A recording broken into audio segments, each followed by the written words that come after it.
Hello everyone. So in this video I will explain about the object.entries in JS. So what is object.entries?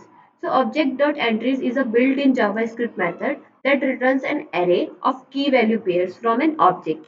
So let's suppose we have one object and it will return a key value pairs from an object. Each key value pair is written as an array itself, key and value. Okay, it will return in array. And the syntax of object.entries are like object.entries and then obj in that parameter, and then obj is the object whose enumerable properties you want to get it.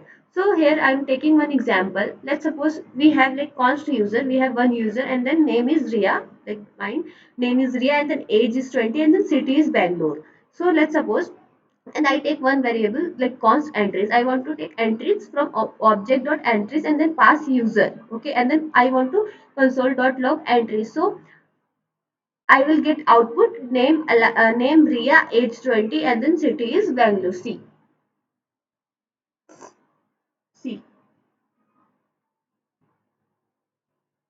it is coming in array. In that zero name Ria, in one age 20, and then two is city Bangalore. So it is related to in array. It is written in array.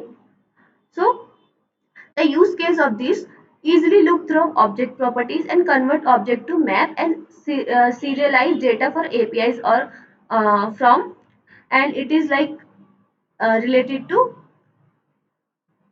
object.entries example. So it is why it is cool. So you transform an object into an sortable array, and also you can use like perfect for ranking charts or analytics, and clean and readable code using restructuring and chaining. So that is all about object.entries. So I hope you understood. If you have any doubts, so you can comment down.